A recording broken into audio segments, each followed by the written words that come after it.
నేను రేఖాబీలు ఎదుట ద్రాక్షారసంతో నిండిన పాత్రలను గిన్నెలను పెట్టి ద్రాక్షారసము తాగుడని వారితో చెప్పగా, వారు, మా పితరుడకు రేకాబు కుమారుడైన యెహోనాదాబు మీరైనను మీ సంతతి వారైనను ఎప్పుడును ద్రాక్షారసము తాగవద్దని మాకు ఆజ్ఞాపించిన కనుక మేము ద్రాక్షారసము తాగము. మహాపరిశుద్ధుడా, మహోన్నతుడా, మీ ఘనమైన నామానికి వందనాలు, స్తోత్రాలు నాయన. అల్పులము అయోగ్యులము నాయన, నీ ప్రేమకు అర్హులం కాకపోయినప్పటికీ నీ కుమారుడైన యేసుక్రీస్తు ద్వారా మమ్మల్ని ఎన్నుకుని నాయన నీ వాక్యం ద్వారా మమ్మల్ని పరిశుద్ధపరిచి నీ స్వాస్యాన్ని ఇచ్చి ప్రభా నీవు మమ్మల్ని సంతృప్తిపరిచిన విధానాన్ని బట్టి వందనాలు. ప్రభా నీ రాజ్య వారసులుగా నీ వాక్య ప్రకారం జీవించి నీ కృపలో బలపడటానికి సహాయం దయచేయమని, నీ వాక్యాన్ని మేము ధ్యానం చేయించుండగా మీ ఆత్మ నుంచి నడిపించి మేలు చేయమని, వచ్చిన బిడ్డలందరినీ దీవించి ఆశీర్వదించమని ఈ మనవులన్నీ మా ప్రభువైన యేసుక్రీస్తు నామమున అడిగి వేడుకుంటున్నాం పరమ తండ్రి, ఆమేన్. సర్వాధికారి అయిన యేసుక్రీస్తు నామానికి వందనాలు. కూడి వచ్చిన మీ అందరికీ ప్రత్యేకమైన వందనాలు తెలియజేస్తున్నాను. ఈరోజు సందేశానికై మనం నిర్ణయించిన టైటిల్ ఏమిటంటే యెహోనాదాబు ఆజ్ఞ, రేకాబీల విశ్వసనీయత. దేవుని బిడ్డలారా, యేసుక్రీస్తు రక్తంలో మనం కడగబడ్డాం. ఆయనతో నిబంధన చేసుకుని, ప్రభువా నీవు ఏదైతే రక్తాన్ని ఇచ్చావో, ఏదైతే నీ శరీరాన్ని మాకు ఇచ్చావో దాన్ని మేము తీసుకుంటున్నాము కనుక నీ మరణాన్ని ప్రకటించేవారిగా, నీ వచ్చే వరకు నీ కొరకు జీవించేవారిగా మేము కట్టుబడి ఉంటామని ఆయన ఒక బల్లలో మనము చేతులు వేసాం. అయితే దేవుని యొక్క ప్రేమను బట్టి క్రైస్తవులుగా దేవుని ఎడల మనము ఎలాగ నడుచుకుంటున్నాం, మన ఫెయిత్ఫుల్నెస్ ఏంటి, దేవుని వాక్యానుసారముగా జీవించేదానికి మనం ఎలాంటి విశ్వసనీయతను మనము చూపించగలుగుతున్నాం అనేది మనం జ్ఞాపకం చేసుకోవాలి. చదువుకున్న వాక్య భాగాన్ని కనుక మనం ఆలోచన చేసినట్లయితే ఇక్కడ రేకాబీలు ఉన్నారు. రేకాబీలు యొక్క తండ్రి యెహోనాదాబు. వీరు దేవుని కొరకు ప్రత్యేకింపబడిన జనము, దేవుని కొరకు ప్రతిష్ఠించుకున్న జనము.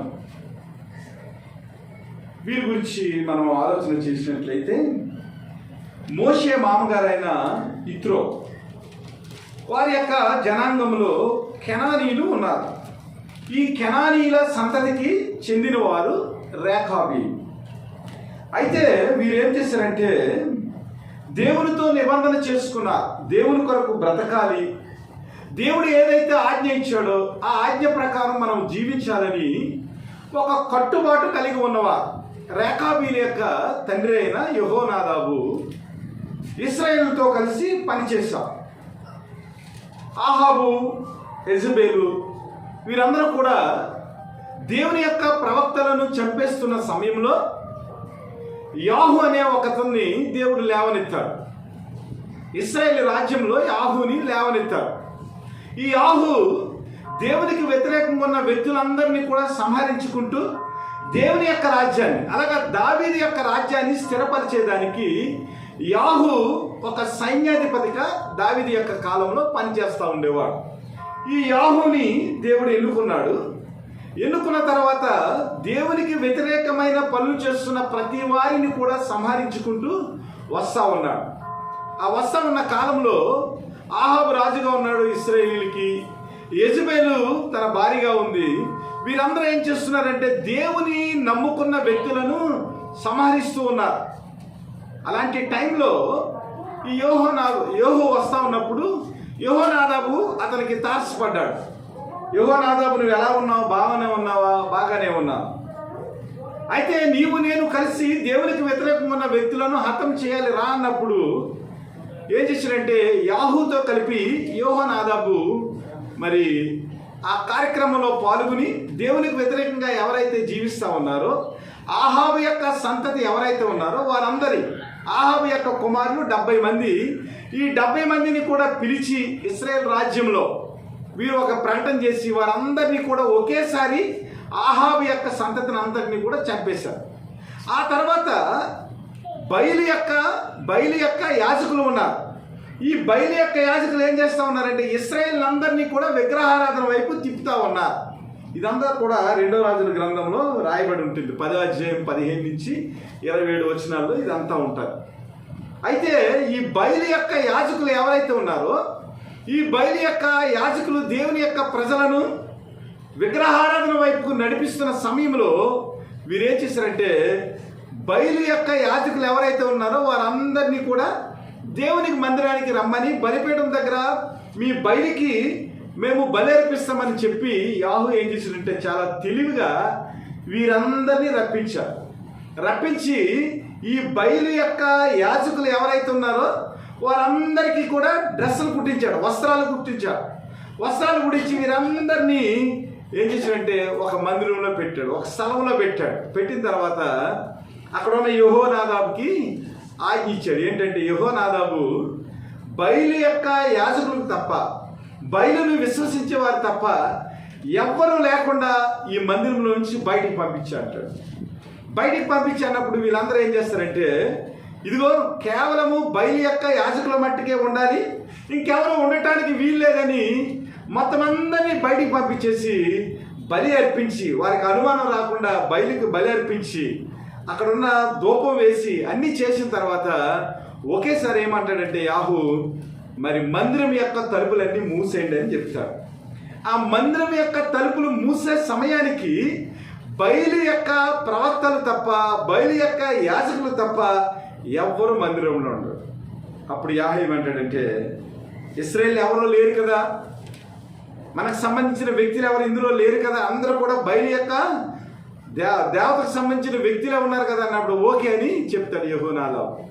చెప్పిన తర్వాత ఒకేసారి బయలు యొక్క యాజకులందరినీ కూడా మందిరంలో యాహూ యొక్క సైన్యం అంతా చంపేస్తారు.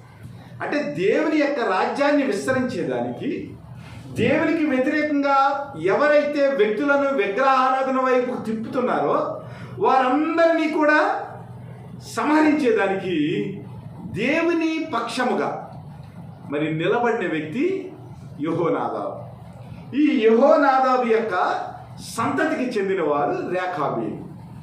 యెహోనాదాబు ఏం చేశాడంటే, ఇదిగో మనము దేవునికి ప్రతిష్ఠించుకున్న వారము, దేవుని ప్రతిష్ఠించుకున్న వారు ప్రతి వారు కూడా ద్రాక్షరసం తాగకూడదు, ప్రతిష్ఠిత కాలం అయిపోయే వరకు, అనగా నాజీరు చేయబడిన కాలం అయ్యే వరకు వారు మరి కటింగ్ వేసుకోకూడదు, క్షవరం చేయించుకోకూడదు, దేవుడు ఏదైతే విధి విధానాలు చెప్పాడో పులిసిన దాన్ని ఏది తినకూడదు, ఇవన్నీ కూడా దేవుని కొరకు ప్రత్యేకింపబడి దేవుని కొరకు నాజీరు చేయబడిన వ్యక్తుల జీవితాల్లో ఎలా ఉండాలనేది సంఖ్యాకాండం 6వ అధ్యాయంలో ఈ విషయాలన్నీ ఉంటాయి. ప్రతిష్ఠించుకున్నవాడు, దేవుని కొరకు నిలబడేవాడు, దేవుని కొరకు బ్రతకాలనేవాడు ఎలాగ జీవించాలి అనేది సంఖ్యాకాండం 6వ అధ్యాయంలో ఈ విషయాలన్నీ రాయబడి ఉంటాయి.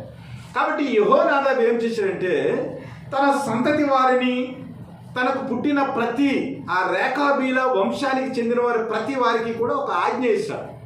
అదేమిటంటే, మనం దేవుని కొరకు ప్రతిష్ఠింపబడిన వారము కాబట్టి ద్రాక్షరసము ఏమి కూడా మీరు తాగటానికి వీలు లేదు, అలాగే మీరు గృహాలు నిర్మించుకుంటానికి వీలు లేదు, అలాగే మీరు వ్యవసాయం చేయటానికి వీలు లేదు, విత్తనాలు కొనటానికి వీలు లేదు, విత్తనాలను పొలంలో చల్లటానికి వీలు లేదు. మీరందరూ కూడా దేశ సంచారం చేస్తూ దేవుని యొక్క నామాన్ని మీరు ప్రకటించాలి, దేవుని కొరకే మీరు జీవించాలని రేఖాబీలందరూ కూడా, యెహోనాదాబు యొక్క సంతతికి చెందిన వారందరూ కూడా దేవుని కొరకు ప్రతిష్ఠించుకున్నారు. అలాగా వీరేం చేస్తున్నారంటే 200 సంవత్సరాల నుంచి యెహోనాదాబు యొక్క మాట వారు వింటూ, తమ తండ్రి అయిన యెహోనాదాబు, యాజకుడైన యెహోనాదాబు ఏదైతే రేఖాబీలకు ఆజ్ఞాపించాడో దాన్నంతటినీ కూడా తూచా తప్పకుండా రేఖాబీలు ఏం చేస్తున్నారంటే తమ జీవితంలో క్రీస్తు కొరకు ప్రతిష్ఠించుకున్న వ్యక్తులుగా తమ తండ్రి అయిన యెహోనాదాబు ఇచ్చిన ఆజ్ఞను బట్టి వారు ఏం చేస్తున్నారంటే ఆ నిబంధనను కాపాడుకుంటా ఉన్నారు. అయితే ఇశ్రాయేలీయుల యొక్క జీవితాల గురించి ఆలోచన చేసినప్పుడు దేవుడు వారిని కానానికి నడిపించాడు, సమృద్ధినిచ్చాడు, దాస్యం నుంచి విడిపించాడు. కానీ ఇశ్రాయేలు యొక్క జీవితాల గురించి మనం ఆలోచన చేసినట్లయితే దేవుడితో చేసిన నిబంధన యెహోషువ కాలంలో యెహోషువ ప్రజలను పిలిచాడు. ఇదిగో నేనును నా ఇంటి వారును దేవుని స్తుతిస్తాను, మీరేం చేస్తారంటే మేము కూడా స్తుతిస్తామన్నారు. కానీ న్యాయాధిపతుల కాలం వచ్చేటప్పటికి వారి బిడ్డలకు వారు దేవుని యొక్క నిబంధనను ఏమాత్రం కూడా పరిచయం చేయలేదు, దేవుని యొక్క ప్రేమను బోధించలేదు, దేవుడిచ్చిన కట్టడలను ఆజ్ఞలను ఏమాత్రం కూడా పిల్లలకు నేర్పించకుండా వారందరూ కూడా భ్రష్టత్వంలోనికి వెళ్ళిపోయారు. భ్రష్టత్వంలోకి వెళ్ళిపోయిన ఆ సమయంలో ఇశ్రాయేలు ప్రజలకు బుద్ధి చెప్పటానికి రేఖాబీలు తమ తండ్రి యొక్క ఆజ్ఞలను కట్టడలను ఎలాగైతే వారు అనుసరించి నడుచుకుంటున్నారో వారి మాదిరి ఏదైతే ఉందో, రేఖాబీల విశ్వసనీయత ఏదైతే ఉందో, రేఖాబీల ఆ ప్రతిఫలం ఏదైతే ఉందో అది ఇశ్రాయేలీలకు పరిచయం చేయటానికి, ఇశ్రాయేలీలు నేర్చుకుంటానికి ఒక మానవుడైన యెహోనాదాబు ఇచ్చిన ఆజ్ఞను రేఖాబీలు 200 సంవత్సరాలుగా పాటిస్తూ దేవుని యొక్క ప్రేమను వారు చాటి చెబుతూ దేవుని కొరకు ప్రతిష్ఠించబడిన వ్యక్తులుగా పవిత్రమైన జీవితాన్ని జీవిస్తున్న వ్యక్తులుగా వారు ఉంటుంటే పరలోకాన్ని నుంచి భూలోకానికి దిగి వచ్చిన యేసుక్రీస్తు మనల్ని విమోచించి తన రక్తాన్నిచ్చి తన ప్రాణాన్నిచ్చి మనల్ని నడిపిస్తూ ఉంటుంటే క్రైస్తవులుగా క్రీస్తు యొక్క మాదిరిని మనం ఎందుకు చూపించలేకపోతున్నాం? దాస్యం నుంచి విడిపింపబడిన ఇశ్రాయేలీలు, దేవుని యొక్క నిబంధనలో చేయి వేసిన ఇశ్రాయేలీలు, దేవుని కొరకు ఎన్నుకోబడిన వారు, పిలువబడిన వారు, నడిపింపబడుతున్న ఇశ్రాయేలీలు దేవుని యొక్క ఆజ్ఞలను ఎందుకు పాటించలేకపోతున్నారని ప్రభు ఏం చేశాడంటే రేఖాబీలు యొక్క మాదిరిని ఇక్కడ చూపించారు. వారి యొక్క విశ్వాసతని, వారి నిబంధనకు ఎలాగ వారు వడబడి తమ జీవితాల్లో ఆశీర్వాదాన్ని పొందుకున్నారో ఈ విషయాలన్నింటినీ కూడా దేవుడు మరి ఇశ్రాయేలీయులకి నేర్పిస్తా ఉన్నాడు. హోషేయ కుమారుడును యూదా రాజు అయిన యెహోవాకు ఈ దినముల్లో యెహోవా యొద్ద నుండి యిర్మీయాకు వాక్కు ప్రత్యక్షమాయెను.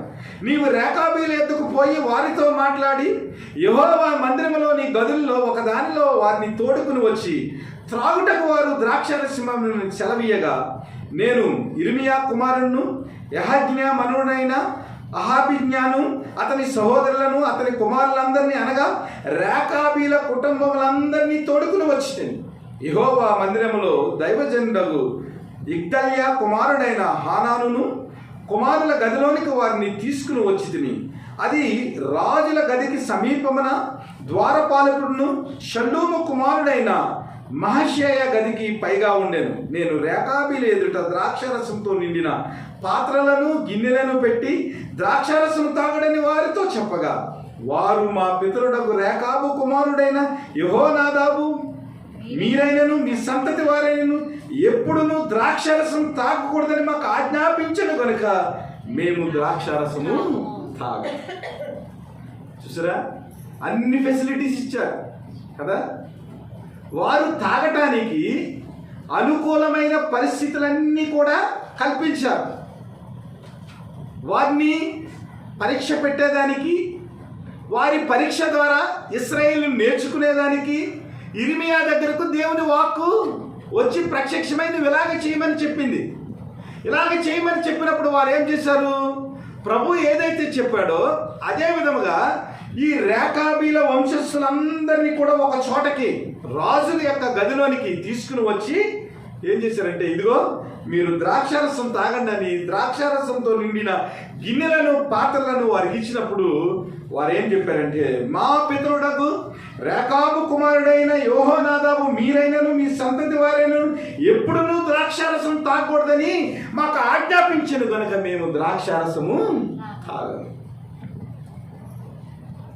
క్రైస్తవ జీవితాల్లో ఇలాంటి పరిస్థితులు ఏమైనా వచ్చినప్పుడు ఇదిగో మేము క్రైస్తవులం కాబట్టి మేము ఇలాగ చేయకూడదు, ఇదిగో మా ప్రభు ఇలాగ మాకు ఆజ్ఞాపించాడు కాబట్టి మేము ద్రాక్షారసం తాగకూడదు, మేము ఇలాగ మాట్లాడకూడదు. ఇదిగో దేవుని యొక్క పిల్లలుగా, ప్రియమైన పిల్లలుగా మా నోట నుంచి సరసోక్తులైనను బూతులైనను రాకూడదు. క్రీస్తుకు సువాసనగా మేము జీవించాలి. ఎందుకంటే క్రీస్తు యొక్క వెలుగులో మేము నడుస్తున్నామని చెప్పగలిగే స్థితిలో మనం ఉన్నామా? లేదంటే ఈ లోకపరమైన ఆఫర్స్ మన ముందు వచ్చినప్పుడు మనము క్రీస్తుని మర్చిపోయి, క్రీస్తు యొక్క నిబంధన మర్చిపోయి, క్రీస్తు యొక్క వాక్కును మర్చిపోయి ఎలాగ మనము ప్రవర్తిస్తున్నాం ఈ రోజున మనం జ్ఞాపకం చేసుకోవాలి. దేవునితో నిబంధన చేయబడిన ప్రజలముగా ఈ లోకపరమైన సాతానికి సంబంధించిన అనేక విషయాలు, శోధనలు మన జీవితంలో ప్రవేశించినప్పుడు క్రీస్తు కొరకు నిబంధన జనులుగా మనం ఎలాగ నిలబడుతున్నాం? దానియేలు గ్రంథము 1వ అధ్యాయము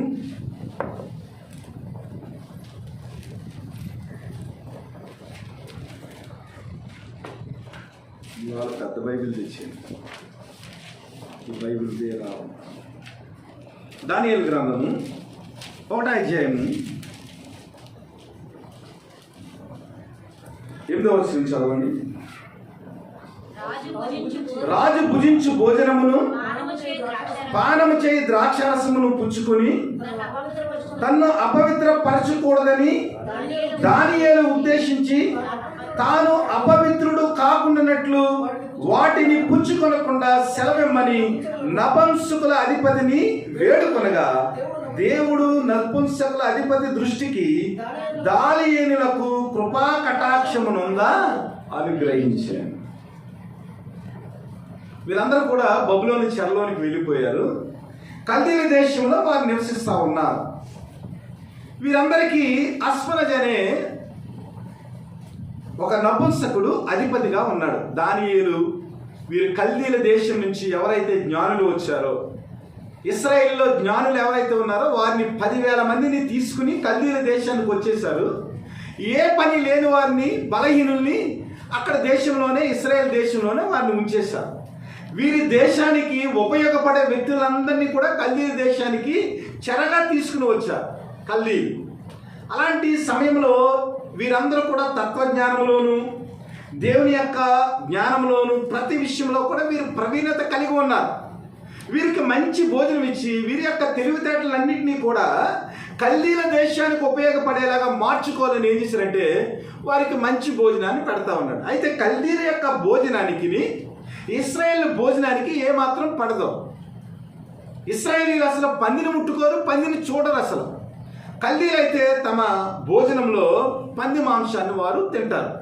కాబట్టి రాజు యొక్క ఆస్థానంలో ఎవరైతే ప్రావీణ్యత కలిగి ఉన్నారో, ఎవరైతే జ్ఞానం కలిగి ఉన్నారో వారందరికీ కూడా మంచి మంచి పదార్థాలతో, ద్రాక్షారసంతో వారికి భోజనాన్ని సిద్ధం చేసి వారి దగ్గరికి పంపించారు. అందులో ఇశ్రాయేలులో 4 ప్రముఖులు ఉన్నారు.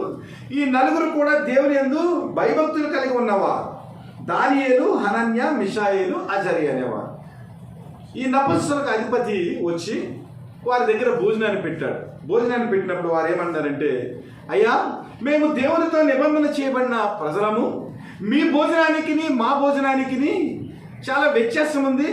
మీరు తెచ్చిన భోజనం ఏదైతే ఉందో అది మా దేవుని దృష్టికి అంగీకారం కాదు.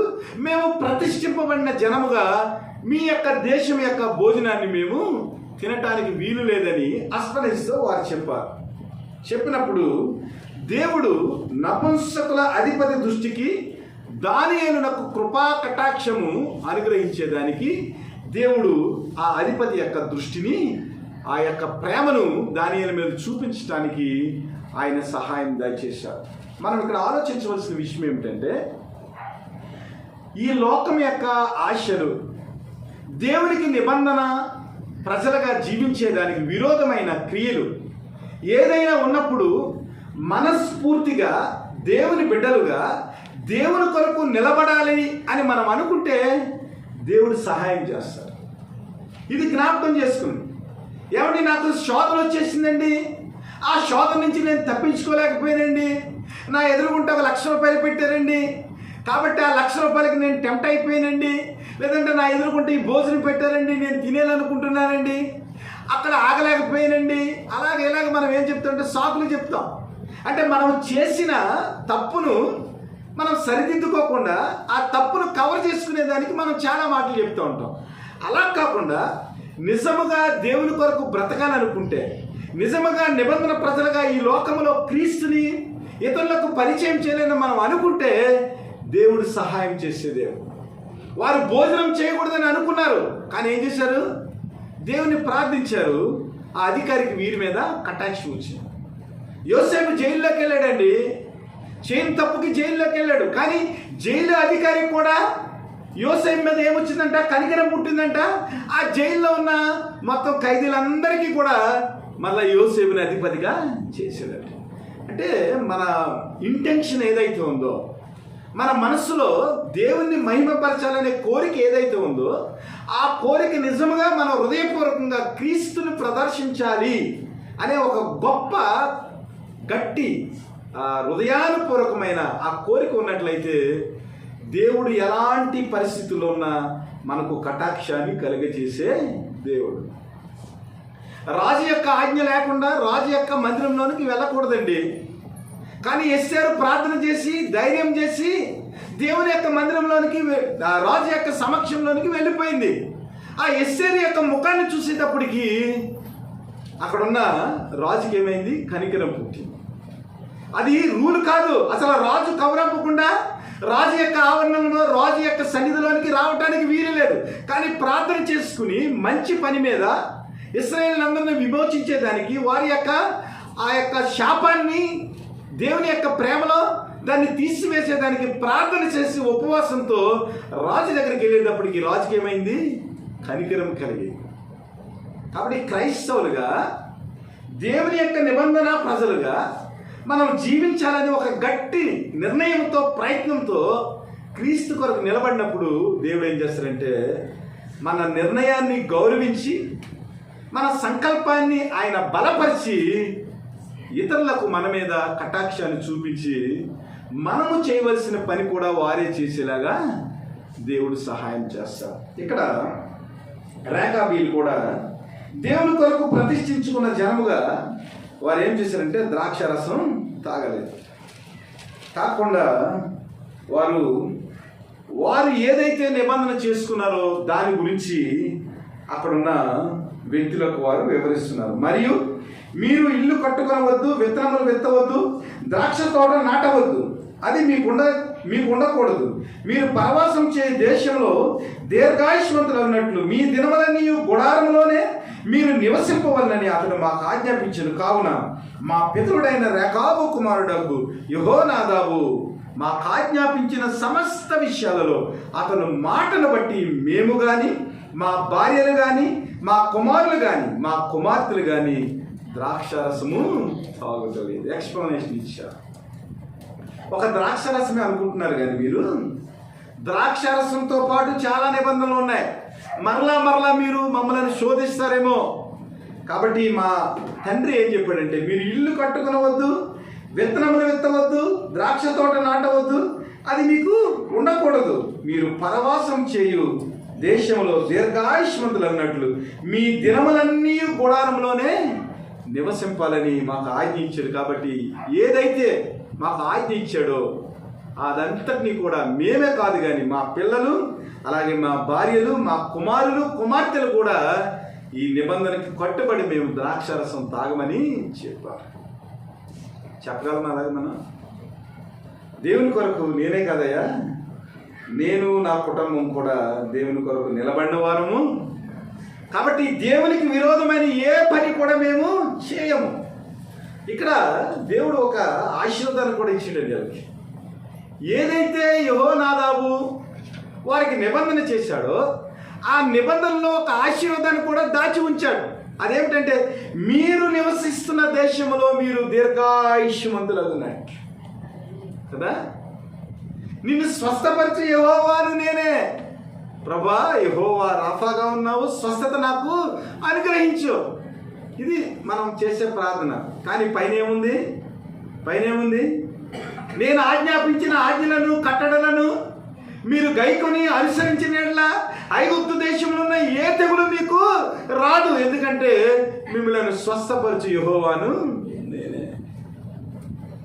మనకి దీర్ఘాయుషు కావాలని మనం అనుకుంటాం, కానీ దేవుడు ఏం చెప్తున్నాడు? మనకు దీర్ఘాయుషు కావాలంటే 3 విషయాలు చెప్పాడు. ద్వితీయోపదేశ కాండంలో చెప్పాడు, అలాగే నిర్గమాకాండంలో చెప్పాడు, అలాగే ఎఫెసీయులో కూడా చెప్పాడు. ఇదిగో మీరు దేశంలో నివసించినట్లు మీరు దీర్ఘాయుష్మంతులు కావాలంటే మీ తల్లిని మీ తండ్రిని మీరు సన్మానించండి, వారి కొరకు మీరు ఏదైనా చెయ్యండి, వారి మీద మీరు జాలి చూపండి. ఈ విషయాలన్నీ చెప్పాడు.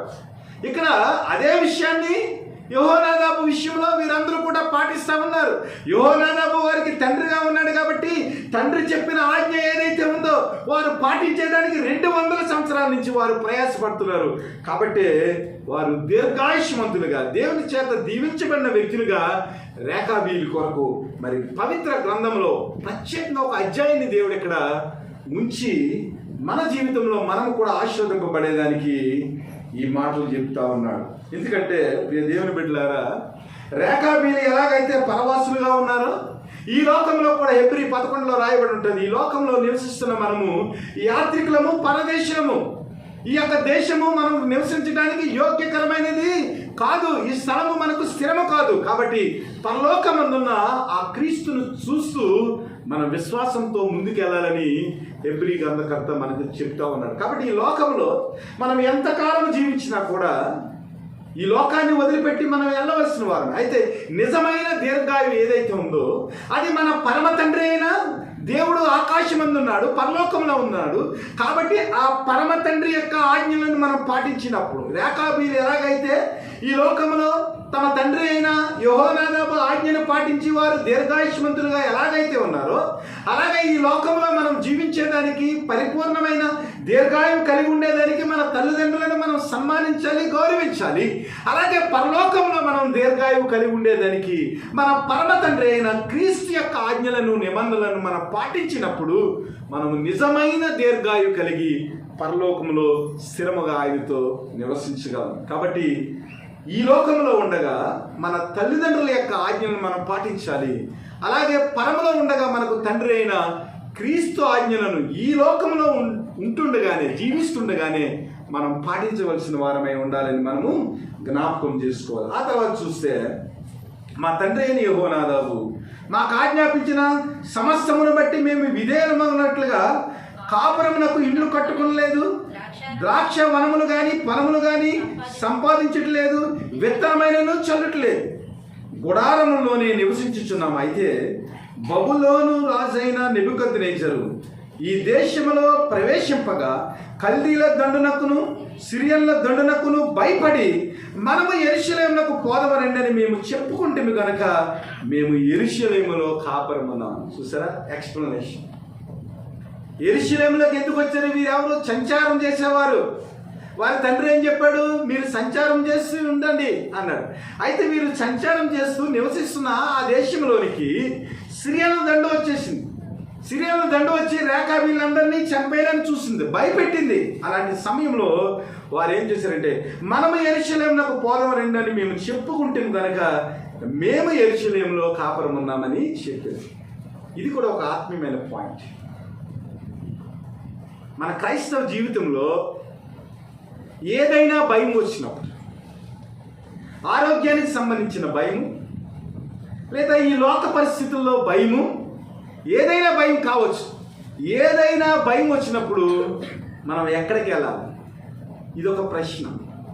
రేఖాబీలు దేవుని చేత ప్రతిష్ఠింపబడిన జనముగా వారి యొక్క జీవితం అంతా కూడా దేవుని చుట్టే తిరుగుతుంది. కల్దీల దేశంలో సిరియన్లు వచ్చారండి. సిరియన్లు వచ్చిన తర్వాత వేరే చోటకి వెళ్ళిపోవచ్చు కదా, కానీ మీరు ఎక్కడికి వచ్చారు? దేవుని నివాస స్థలమైన యెరూషలేముకు వచ్చి కాపురం ఉన్నారు. క్రైస్తవులుగా ఇది ఆలోచన చేయాలి. ఏదైనా సమస్య వచ్చినప్పుడు, ఏదైనా భయం వచ్చినప్పుడు, ఏదైనా మన జీవితంలో మనము సాధించలేని లేదా మనము ఆ విషయం నుంచి మనం బయటకు పడలేని పరిస్థితులు మన జీవితంలో వచ్చినప్పుడు మనం ఏం చేయాలంటే డైరెక్ట్గా యెరూషలేముకు రావాలి, అనగా దేవుని సన్నిధికి రావాలి. దేవునికి సన్నిధికి వచ్చినప్పుడు మనకు ఏమవుతుందంటే దేవుని యొక్క సన్నిధిలో ఉన్న ఆ ప్రసన్నత చేత, దేవుని సన్నిధిలో ఉన్న ఆ దేవుని మహిమ చేత మన జీవితం ఏమవుతుందంటే భయం లేకుండా స్థిరముగా కట్టబడుతుంది. కాబట్టి రేకాబీలు ఎక్కడికి వచ్చారు? కల్దీలు భయపెట్టినప్పుడు, సిరియన్లు వచ్చినప్పుడు వారు ఏం చేశారంటే యెరూషలేముకు వచ్చారు. యెరూషలేముకు వచ్చి యెరూషలేములో కాపురం ఉన్నారు. ఎంత జ్ఞానవంతులంటే, యెరూషలేము దేవుని పట్టణము, యెరూషలేము మీద దేవుని యొక్క ప్రసన్నత ఉంటుంది, యెరూషలేములో దేవుని సన్నిధి తోడుగా ఉంటుంది. ఎందుకంటే దేవుడు దాన్ని ఆశీర్వదించాడు, యెరూషలేము యొక్క ప్రాంతాన్ని దీవించాడు, యెరూషలేముకు తోడుగా ఉంటానని ఆయన ప్రమాణం చేశాడు. కాబట్టి వారి జీవితంలో ఏ విధమైన భయం లేకుండా ఉండటానికి, స్థిరమైన దేవుని యొక్క ప్రేమను పొందుకుంటానికి వారు ఏం చేశారంటే నిబంధన ప్రజలుగా యెరూషలేము వచ్చి కాపురం ఉన్నారు. అంటే దేవుని చేత ప్రతిష్ఠింపబడిన వ్యక్తులు ప్రతి విషయంలో జ్ఞానయుక్తముగా ప్రవర్తించేదానికి దేవుడు సహాయం చేస్తారు. ఏ ప్రదేశానికి వెళ్ళాలి, ఎలాగ నడుచుకోవాలి, ఎక్కడుంటే మనం స్థిరపడతాము, ఏమి చేస్తే దేవుడు మనల్ని బలవంతులుగా చేస్తారు, ప్రతి విషయం కూడా దేవుని వాక్యం చేత వారు బోధింపబడినట్లుగా వారు ఏం చేశారంటే యెరూషలేము వచ్చారు. యెరూషలేములో వారు నిశ్చింతగా జీవిస్తూ ఉన్నారు. అంతటా యెహోవా యిర్మీయాకు ప్రత్యక్షమయ్యేలాగా సెలవిచ్చాను. ఇశ్రాయేలు దేవుడైన యెహోవా సెలవిచ్చినదేమనగా, నీవు వెళ్ళి యూదా వారిని యెరూషలేము నివాసులకు ఈ మాట ప్రకటింపుము. యెహోవా వాక్కు ఇదే, మీరు శిక్షకు లోబడి నా మాటలను ఆలకింపరా? ఇదే యెహోవా వాక్కు. ద్రాక్షారసము తాగవద్దని రేకాబు కుమారుడైన యెహోనాదాబు తన కుమారులకు ఆజ్ఞాపించిన మాటలు స్థిరముగా ఉన్నవి. నేటి వరకు తమ పితరుని ఆజ్ఞలకు విధేయులై వారు ద్రాక్షారసము త్రాగకున్నారు. అయితే నేను పెందలకడ లేచి మీతో బహుశ్రద్ధగా మాట్లాడినను మీరు నా మాట వినుకున్నారు. మరియు పెందలకడనే లేచి ప్రవక్తలైన నా సేవకులందరినీ మీ యొద్దకు పంపుచు ప్రతి వాడును తన దుర్మార్గతను విడిచి మీ క్రియలను చక్కపరుచుకుని ఎడలను, అన్య దేవతలను అనుసరింపకయు వాటిని పూజింపకయు నుండి ఎడలను నేను మీకును మీ పితరులకు ఇచ్చిన దేశంలో మీరు నివసించరని నేను ప్రకటించితిని గాని మీరు చెవి యొక్కక నా మాట వినకపోతుంది. రేకాబు కుమారుడైన యెహోనాదాబు కుమారులు తమ తండ్రి తమకు ఇచ్చిన ఆజ్ఞలను నెరవేర్చరు గాని ఈ ప్రజలు నా మాట వినకున్నారు. దేవుడి యొక్క ఆవేదన, దేవుని యొక్క ఆవేదన. ఒక మనిషి ఇచ్చిన ఆజ్ఞను వారి సంతతి వారందరూ కూడా తూచా తప్పకుండా పాటిస్తూ ఉన్నారు. ఏదైతే ఆజ్ఞ ఇచ్చాడో ఆ ఆజ్ఞకు వారు విధేయులే జీవిస్తూ ఉన్నారు. కానీ నా ప్రజలుగా ఎన్నుకున్నబడిన వారు, నేను విడిపించిన వారు, నేను విమోచించిన వారు, నేను నా చేత పోషింపబడుతున్న వారు నా మాట వారు వినుకున్నారు. దేవుని యొక్క ఆవేదన ఏమిటంటే, ఆయనట మనం శోధనలో పడకుండా ఉండేదానికి, మన దినమంతా కూడా ఆశీర్వాదంగా మనం జీవించేదానికి దేవుడు ఏం చేస్తున్నాడంట, పెందలకడనే లేచి ఎంతో బహుశ్రద్ధగా మాట్లాడుతూ ఉన్నాడట. నాయన, ఇదిగో నీవు దుర్మార్గంలో జీవిస్తూ ఉన్నావు, నాకు వ్యతిరేకమైన పనులు చేస్తూ ఉన్నావు, నీ జీవితంలో ఆశీర్వాదకరమైన క్రియలు ఏమీ లేవు. కాబట్టి నేను ఏదైతే బోధించానో, నేను ఏదైతే నీకు నేర్పించానో దాని ప్రకారం నువ్వు నడుచుకున్నట్లయితే నువ్వు ఆశీర్వదింపబడతావు. నేను ఇచ్చిన దేశంలో నీవు సురక్షితంగా జీవించేదానికి, దీర్ఘాయువుతో జీవించేదానికి, ఆశీర్వాదకరంగా జీవించేదానికి నాయన నేను ఏదైతే నేను చెప్తున్నానో బహుశ్రద్ధగా నీవు విన్నట్లయితే నీ బ్రతుకు ఆశీర్వాదకరంగా ఉంటుందని పదే పదే పదే పదే ప్రభు ఏం చేస్తున్నాడంటే పెందలకడనే లేచి బహుశ్రద్ధగా మాట్లాడుతూ ఉన్నాడు. క్రైస్తవ జీవితాలు ఎలా ఉన్నాయంటే చాలా విషాదకరమైన జీవితం ఏమిటంటే, అక్షరాలు రానివారు, గుడ్డివారు బ్రెయిలీ లిపి నేర్చుకుని బైబిల్ చదువుతున్నారండి. గుడ్డివారు కూడా దేవుని యొక్క వాక్యం మీద ఆసక్తి కలిగి బ్రెయిలీ లిపి నేర్చుకుని కళ్ళు లేకపోయినప్పటికీ బైబిల్ని పఠించేదానికి, బైబిల్ వాక్యంలో ఉన్న ఆ దేవుని యొక్క ప్రేమను వారు గ్రహించేదానికి ప్రతి నిత్యము కూడా ఎంతో శ్రమపడి వారు వాక్యాన్ని చదువుతూ ఉన్నారు. మనకు వయసు ఉంది, మన చేతిలో గ్రాడ్యుయేషన్ పట్టా ఉంది, కానీ దేవుని యొక్క వాక్యంలో ఏమి ఉందో చదవలేని దౌర్భాగ్య స్థితిలో చాలామంది క్రైస్తవులు ఉన్నారు. చదువులేని వారు చదవలేకపోతున్నారు, వారు వినటానికి ప్రయాసపడుతున్నారు. కానీ మంచి చదువు చదువుకుని కనీసం రోజుకి 10 నిమిషాలు కూడా చదవలేని వారు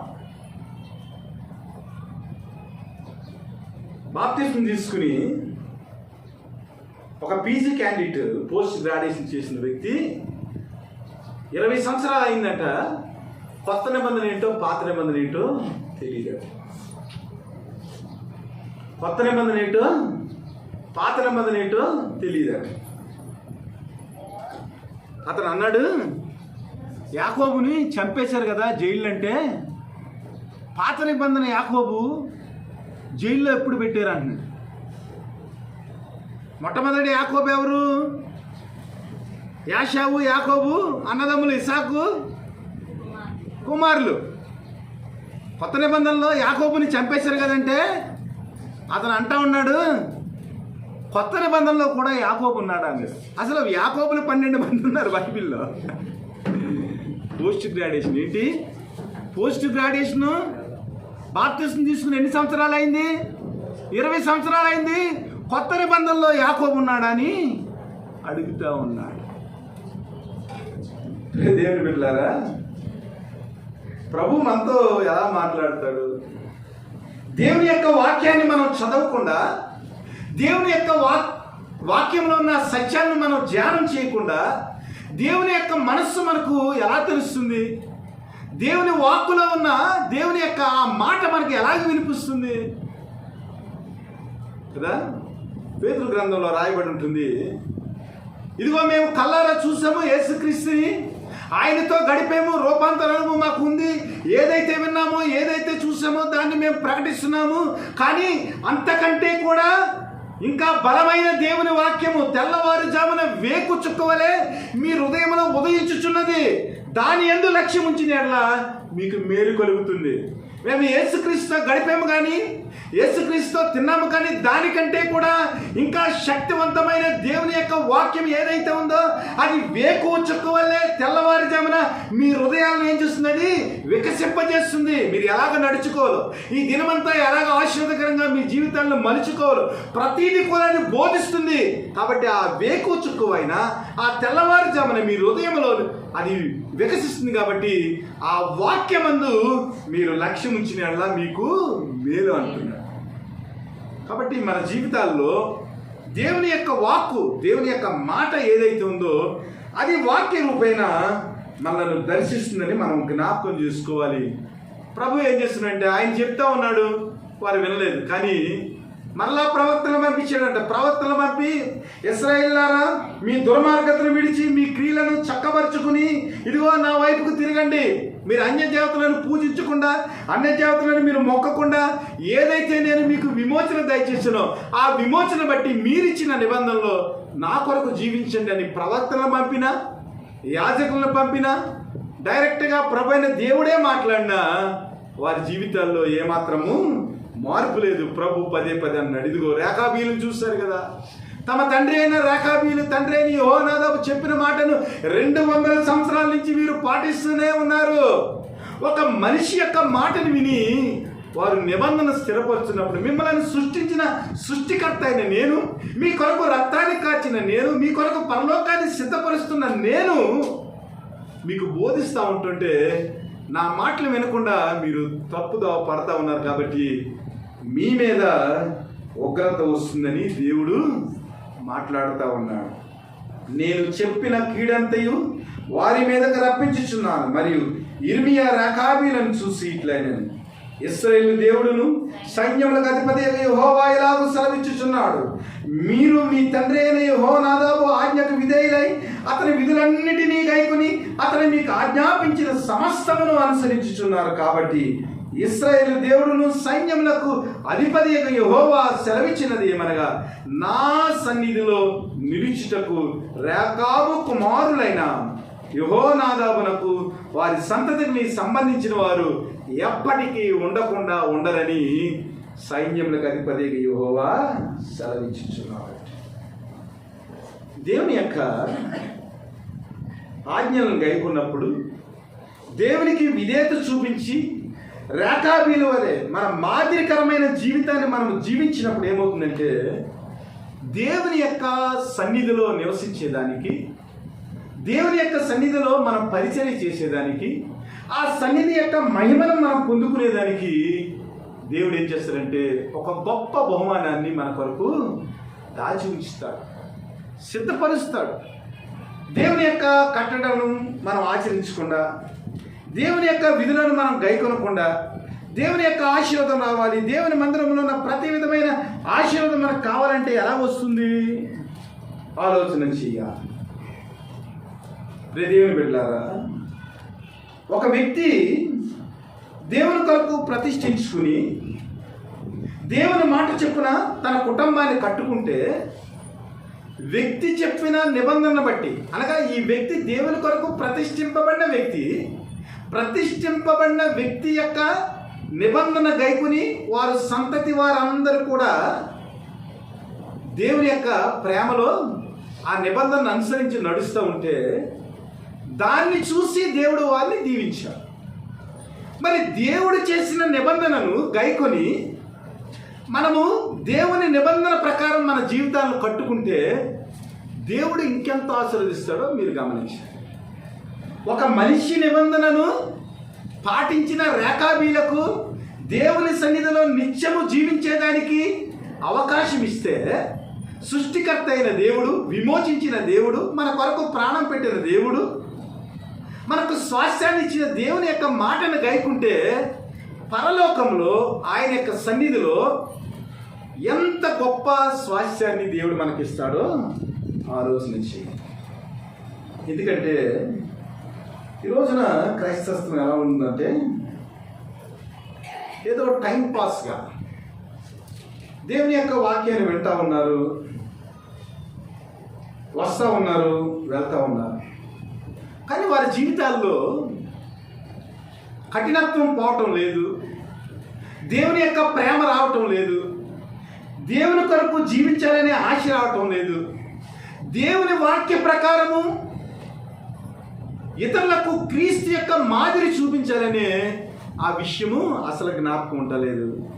అలాగే దేవుని యొక్క పరిచర్యలో ఈ లోకము శాశ్వతము కాదు, మనం యాత్రికులం, పరదేశులం కాబట్టి మన జీవము ప్రభువునందు పరలోకములో దాచబడి ఉన్నది కాబట్టి మనం పరలోకమందున్న ఆ స్వాస్థ్యాన్ని చూడాలి, భూలోకాన్ని చూడకుండా పైనున్న వాటిపైనే దృష్టి పెట్టాలనే ఆలోచన ఏదైతే ఉందో అది అస్సలు రావటం లేదు. క్రైస్తవ జీవితాల్లో సెన్సిటివిటీ రావాలండి. ప్రభు ఎంత చక్కగా ఒక మనిషి యొక్క ఆలోచననే వారు గైకుని అంత ఆశీర్వాదం పొందితే, పరలోకాన్ని సిద్ధపరిచిన దేవుని యొక్క మాటలను మనం ఎందుకు పెడచెవిని పెడతా ఉన్నాం? ఇది మనం గమనించవలసిన విషయం. నిజంగా ప్రతిష్ఠించుకున్న దానికి 100కి 100 పాళ్ళు తన కుమారులను, తన సంతతికి చెందిన వారు ప్రతి వారిని కూడా ఆశీర్వాదంలోనికి నడిపించారు. క్రైస్తవులుగా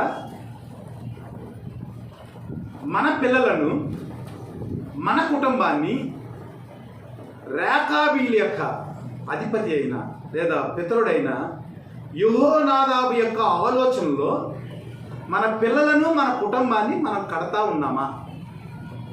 అలాగ కట్టకుండా దేవుని యొక్క నిబంధనను మీరి మనము ప్రవర్తిస్తూనే దేవుని సన్నిధిలో ఉన్న ఆశీర్వాదము, దేవుని యొక్క దీవెనలు, దేవుని యొక్క కృప, దేవుని యొక్క కటాక్షము మన జీవితాల్లో పొందుకోవాలని మనం ప్రయాసపడతా ఉన్నామా? ఇది ఈ రోజున మనం వేసుకోవాల్సిన ప్రశ్న. దేవుని నిబంధన ప్రజలుగా దేవుని వాక్య ప్రకారం మన కుటుంబాన్ని కడుతున్నామా లేదా? ఒకవేళ కట్టకుండానే దేవుని యొక్క ఆశీర్వాదాల కొరకు మనము వెంపర్లాడుతున్నామా? ఇది గమనించాలి. మనము దేవుని చేత కట్టబడిన వారముగా బాప్తిసం తీసుకున్న కాడి నుంచి ఇన్ని సంవత్సరాల వరకు దేవుని నిబంధనలో ఎంతవరకు మనం నిలిచి ఉన్నాం, ఎంతవరకు మనం ఓడిపోయాం, ఎంతవరకు దేవుని యొక్క వాక్కును మనం శ్రద్ధగా పాటిస్తున్నాం, ఎంతవరకు మనము పాటించటం లేదు. మన క్రైస్తవ జీవితంలో ఎన్ని సంవత్సరాల నుంచి ప్రభు పదలో చేయవేస్తున్నాం, బలలో చేవేసిన ప్రతిసారి ఆయనతో నిబంధన చేస్తున్నామని గుర్తెరిగి ఆ నిబంధనను ఇన్ని సంవత్సరాలుగా ఎక్కడ మనం పాటిస్తా ఉన్నాం? రేఖాబీలైతే 200 సంవత్సరాల నుంచి, ఈ సంఘటన జరిగేదానికి 200 సంవత్సరాలకు ముందు యెహోనాదాబు వారికి ఆజ్ఞ ఇచ్చాడు. అప్పటి నుంచి కూడా ఏదైతే ఆజ్ఞ ఇచ్చాడో ఆ ఆజ్ఞ ప్రకారం వారు జీవిస్తూ ఉన్నారు. మన జీవితంలో దేవుని యొక్క ఆజ్ఞను ఎంతవరకు మనము పాటిస్తూ ఉన్నాం? 2 మాటలు చూద్దాం. సమూయేలు మొదటి గ్రంథము 15వ అధ్యాయము. సమూయేలు మొదటి గ్రంథము 15వ అధ్యాయం 22-23 వచ్చిన. సమూయేలు మొదటి గ్రంథము 15వ అధ్యాయం. తాను సెలవిచ్చిన ఆజ్ఞను అక్కడ గైకొనుట వలన యెహోవా సంతోషించినట్లు అక్కడ దహన బలులను అర్పించుట వలన ఆయన సంతోషించిన ఆలోచించుము. బలులు అర్పించుట కంటే ఆజ్ఞను గైకొనుటయు పొట్టేళ్ల క్రొవ్వు అర్పించుట కంటే మాట వినుటయు శ్రేష్టము. తిరుగుబాటు చేయుట సోది చెప్పుటను పాపముతో సమానము. మూర్ఖతను అగపరచుట మాయా విగ్రహము గృహ దేవతలను పూజించుటతో సమానం చెప్తా ఉన్నాడు. సౌలు దేవుని యొక్క మాట వినకుండా అక్కడ బలమైన జంతువులన్నింటినీ తెచ్చి దేవుని పేరు చెప్పుకుని తినేద్దామని లోపలికి తీసుకొచ్చారు. యెషయా గ్రంథంలో ఏమని ఉంటుందంటే, ప్రభువుకు తెలియకుండా దేన్నైనా మనము దాచగలమా? ప్రభువుకు తెలియకుండా ఏదైనా మనం దాచగలమా? సమూయేలుకి ప్రభు ప్రత్యక్షమయ్యి, ఇదిగో సౌలు నేను చెప్పినట్లు వినలేదు, నా నిబంధన మీరు ఏం చేశారంటే శపితమైన దాంట్లోటి ఏది తీయకూడదు, అక్కడ అంతా కాల్చేసి వచ్చామంటే ఏం చేశారంటే బలమైన ఎద్దులను బలమైన పుట్టేలను ప్రతి దాన్ని బలమైన దాన్ని తీసుకుని తన దొడ్లో పెట్టాడు. వాటి యొక్క కేకలు నాకు వినబడుతున్నాయి, వెళ్ళి మాట్లాడన్న తర్వాత సమూయేలు వచ్చాడు, మాట్లాడాడు. ఏంటి నువ్వు చేసిన పని ఏమిటి? రాత్రి ప్రభు నాతో మాట్లాడాడు, నీ దృష్టికి నువ్వు అల్పుడుగా ఉన్నావు, నువ్వేం చేస్తున్నావు అంటే గాడిదలు కాసుకుంటా ఉన్నావు. తప్పిపోయిన గాడిదలు ఎక్కడున్నాయో పట్టుకోమని మీ తండ్రి పంపించాడు కీసు. అలాంటి సమయంలో వచ్చి గాడిదలు కాసుకునే నిన్ను ఇశ్రాయేలుకు మొట్టమొదటి రాజుగా చేసి నేను అభిషేకించాను, నీతో నిబంధన చేశాను. ఇశ్రాయేలు కొరకు నువ్వు యుద్ధం చేయాలి, యుద్ధం చేసినప్పుడు వాటిని అన్నింటినీ కూడా హతమార్చాలి, ఏది కూడా తీసుకురావడానికి వీలు లేదని అల్పుడినైన నిన్ను రాజుగా నేను అభిషేకించే నువ్వు రాత్రి చేసిన పని ఏమిటి? దేవుడు చెప్పిన మాట వినకుండా నువ్వు చేసిన పనేమిటి? గిల్గాలులో నీ దేవుడైన యెహోవాకు బలర్పించుటకు జనులు శపితమగు గొర్రెల్లోను ఎడ్లలోను ముఖ్యమైన వాటిని తీసుకుని వచ్చిందని సమూయేలుతో చెప్పాను. చెప్తే దేవుడు వచ్చి సమూయేలు వచ్చి అడుగుతా ఉండి చెప్తా ఉన్నాడు, బాబు సౌలు నువ్వేదో అనుకుంటున్నావు కానీ ఒకడు దేవుడు సెలవిచ్చిన మాటను గైకుంటేనే దేవుడు సంతోషిస్తాడు. దేవుడు ఏదైతే నీతో నిబంధన చేశాడో ఆ నిబంధన ప్రకారం నువ్వు నడుచుకుంటేనే దేవుడు సంతోషిస్తాడు. కానీ నీవు బలులు అర్పించడం వలన దేవునికి సంతోషము కలుగుతుందా? ఆలోచించు. బలులు అర్పించుట కంటే, కొవ్వు అర్పించుట కంటే దేవుని యొక్క మాట వినుట శ్రేష్టం. పైగా ఏం చేస్తున్నామంటే దేవుని మీద తిరుగుబాటు చేసి దేవుని ఆజ్ఞను గైకొనకుండా దేవుని మాటను పాటించకుండా నువ్వేం చేస్తున్నావు అంటే సోది చెప్తా ఉన్నావు. దేవుడికి తెలియదని నువ్వేం చేస్తున్నావు? దేవుడికి అర్పించడానికి బలమైన పొట్టెలను నేను తీసుకుని వచ్చానని సోది చెప్తున్నావు. ఈ సోది చెప్పడం అనేది నీ మూర్ఖతను తెలుపుతుంది. అది మాయా విగ్రహము గృహ దేవతలను పూజించడంతో సమానం. మనం ఏమనుకుంటామంటే విగ్రహాలను చేస్తలేదు కదా అనుకుంటాం, విగ్రహాలను మనం చేయటం లేదు కదా, విగ్రహాలకు పూజ చేయటం లేదని అనుకుంటా ఉంటాం. దేవుడు ఏమంటాడంటే దేవుని యొక్క మాట వినకపోవటమే విగ్రహారాధన. అంటే దాని యొక్క సాదృశ్యం ఏమిటంటే దేవుడికి ఇవ్వాల్సిన, దేవుని మాటకి ఇవ్వాల్సిన ప్రాముఖ్యత ఇవ్వకుండా నువ్వు తప్పిపోయి ఏం చేస్తున్నావు అంటే ఈ లోకానికి సంబంధించిన విషయాల్లో నువ్వు ప్రాముఖ్యతను పెంపొందించుకుంటున్నావు. కాబట్టి దేవుని యొక్క మాటకి ఇవ్వాల్సిన ప్రాముఖ్యతను ఇవ్వకుండా, దేవుని యొక్క నిబంధనకు నీవు చెవి వగ్గకుండా ఏదైతే ఈ లోకపరమైన విషయాల్లో నీవు తలదూరుస్తున్నావో, దేవుని పక్కన పెడుతున్నావో, అది దేవుని మీద తిరుగుబాటు చేసిన దానితో సమానము. అలాగే విగ్రహములకు పూజలు చేయటంతో సమానం. అంటే దేవునికి ఇవ్వాల్సిన ప్రాముఖ్యత ఇవ్వకుండా నీవు దేనికి ఇచ్చినా అది నీ జీవితంలో విగ్రహం. ఒకసారి దేవుని మాటను పక్కన పెట్టి మన భార్య మాట వింటాం, మన భార్య మనకు విగ్రహం. ఒకేసారి డబ్బు కొరకు మనము ఏం చేస్తామంటే దేవుని మాటను పక్కన పెడతా ఉంటాం, ఆ సమయంలో డబ్బు మనకు విగ్రహం. ఒకసారి మన కుమారులను మనం ప్రేమించి వారి శిక్షలో బోధలో పెంచకుండా వారిని ఏం చేస్తామంటే దేవునికి దూరంగా పెంచుతూ ఉంటాం, గారాభంగా పెంచుతూ ఉంటాం. అప్పుడు నీ జీవితంలో నీ కుమారుని విగ్రహం, నీ కూతురు నీకు విగ్రహం, నీ డబ్బు నీకు విగ్రహం. ఒక్కొక్కసారి ఏం చేస్తామంటే బైబిల్ చదవలసిన సమయంలో బండి దుడుచుకుంటూ ఉంటాం, బైబిల్ చదవలసిన సమయంలో ఇంట్లో బూజులు దులుపుతూ ఉంటాం. అంటే దేవునికి ఇవ్వాల్సిన సమయం ఇవ్వకుండా వేరే దానికి సమయం ఇస్తాం. అది కూడా నీ ఇల్లు నీకు విగ్రహం. కాబట్టి దేవునికి ఇవ్వాల్సిన ప్రాముఖ్యత ఏదైతే ఉందో దానికి ప్రాముఖ్యత ఇవ్వకుండా మనం ఏది చేసినా అది మన జీవితంలో ఏమవుతుంది, విగ్రహం అవుతుంది. గిద్యోను ఏం చేశాడు తెలుసా?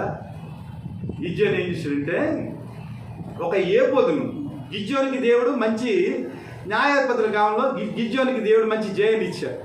గిద్యోను ఏం చేశాడంట, ఒక ఏపోదును ధరించుకున్నాడంటే, ఏపోదును చక్కగా కుట్టించుకున్నాడంట. కుట్టించుకుని ఏపోదును ధరించుకుంటూ ఉంటే ప్రజలందరూ వస్తున్నాడు. కొన్నాళ్ళకి ఏమైందంటే ఆ ఏపోదికి బలులు అర్పించడం చేశారు.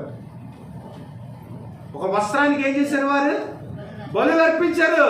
ఒక్కొక్కసారి ఏమవుతుందంటే మన చెవులీలే మనకు విగ్రహం అయిపోతాయి, మన చైను మనకు పెద్ద ఆస్తులు లేవు కానీ ఆ లేంటే మనకు ఒక్కొక్కసారి ఏమవుతుంది, విగ్రహం అయిపోతుంది. మన పని ఒక్కొక్కసారి మనకి విగ్రహం అయిపోతుంది. కాబట్టి you have to give the prominence to God first.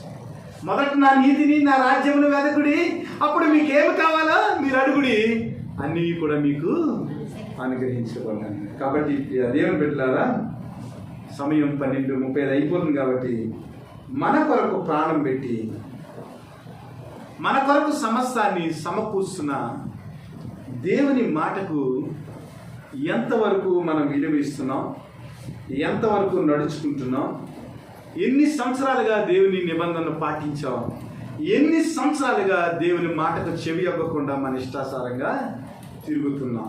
ఇశ్రాయేలీయులకు రేఖాబీలను మాదిరిగా వచ్చాడు. అలాగే నూతన ఇశ్రాయేలీయులను మనకు కూడా రేఖాబీలను ఏం చేశాడు, మాదిరిగా ఉంచాడు. 200 years ఒక మాటకి కట్టుబడి జీవించటం అంటే ఎంత కష్టమో మీరు లెక్కేసుకో. కాబట్టి ప్రియదేవుని బిడ్డలారా, దేవుని యొక్క ప్రేమను పొందుకోవాలంటే రేఖాబీలకు వారి తండ్రి ఇచ్చిన ఆజ్ఞ, అలాగే రేఖాబీలు చూపించిన విశ్వసనీయత, రేఖాబీలు చూపించిన మాదిరి, రేఖాబీలు పొందుకున్న ప్రతిఫలం, ఈ 4 విషయాలు జ్ఞాపకం చేసుకున్నారు. రేఖాబీలకు ఇవ్వబడిన ఆజ్ఞ, ఆ ఆజ్ఞకు వారు చూపించిన విశ్వసనీయత, వారి జీవితం ద్వారా ఆజ్ఞ విషయంలో ఇశ్రాయేలీయులకు రేఖాబీలు చూపించిన మాదిరి, అలాగే వారు చూపించిన మాదిరిని బట్టి, వారు చూపించిన ఆ విశ్వసనీయతను బట్టి దేవుడు వారికి ఇచ్చిన ప్రతిఫలం. ఈ 4 విషయాలు జ్ఞాపకం చేసుకుని ప్రతి విషయంలో కూడా దేవుని యొక్క వాక్కుకు, దేవుని యొక్క నిబంధనకు కట్టుబడి మనం జీవించినట్లయితే దేవుని యొక్క సన్నిధిలో పరలోకంలో నిత్యము నివసించే ఆ కృప దేవుడు మనకు అనుగ్రహిస్తాడు. అట్టి కృప దేవుడు మనకు దయచేసి మనల్ని దీవించి ఆస్వాదించునుగాక. ఆమేన్. ఏది నీ జీవిత సాక్ష్యం పాడండి.